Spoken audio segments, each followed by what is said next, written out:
Okay, so there's a popular mod for the OBS trucks that where you can take a Jeep Grand Cherokee or Jeep Cherokee, sorry, steering shaft and put it on the OBS style Silverado from 88 to 98.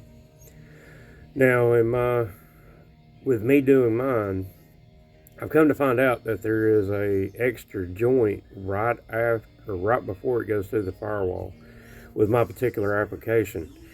And I was noticing whenever I put the Jeep Cherokee steering shaft on it that it had, not that it had more play, it tightened it up a lot. I will give it that.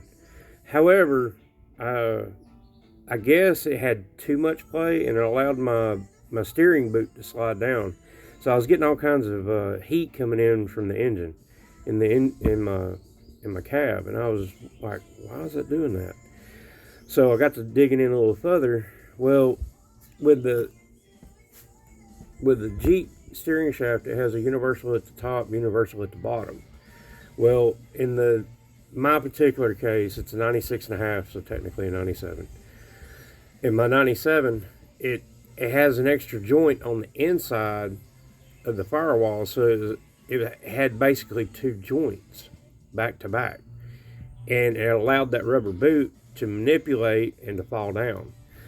So what I've done, and I don't reckon you may be doing it because it's a big pain in the rear end, I modified the Jeep Cherokee steering shaft and put the spline side on the bigger end, and I'm using the original part to go back into the truck, and I'm hoping that's going to solve my problem as far as that boot falling down and continue to stiffen the steering up as well. Now it can be done, but it is very difficult to get that spline to swap sides. You damn near need a cutoff wheel to be able to do it, and a punch and a lot of patience. And I would highly recommend on the spline side to take like a carbide bit and kind of grind down where they got, it looks like where they took and done like a punch on it to knock it in where it wouldn't move. Let me see if I can find it. So if you look right there, you can see how it's kind of notched in, right? Well, whenever you go to do it back, you're going to have to fight through that to get it on. And then in my case, I couldn't get it to press down all the way, I guess because it was caught on it. And it was actually crushing the cap in, so my needles wasn't wanting to sit properly. But I finally got it together, and it has full movement. Like I said, it is possible to do this mod for this truck, but it is going to be a pain. But I believe if you take a carbide bit and lightly cut them notches out where it's smooth, where you can get that universal joint back in and get those caps back in, I think it'd be really good. But like I said, it is a pain to get that apart and get it back together. But like I said, I believe it'll work. So, but there's not many videos of it out there on that. And if I can get up here,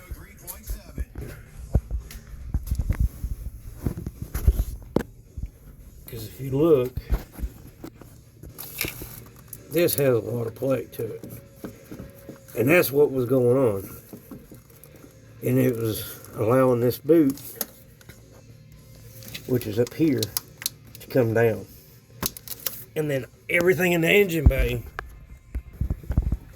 was coming through my cab and making it really hot. So just a little tidbit of information. I mean, I ain't no ASE mechanic or anything like that. I'm just an old redneck working on this stuff.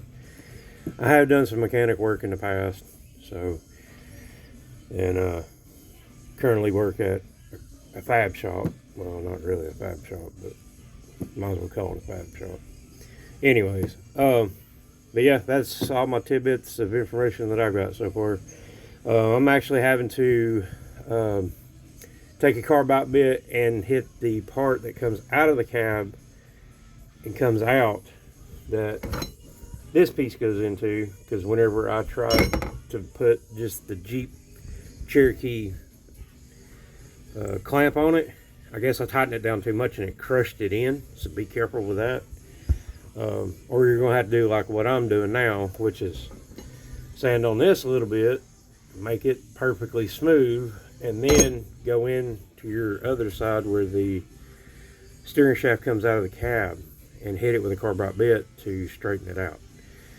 And that's not very fun either.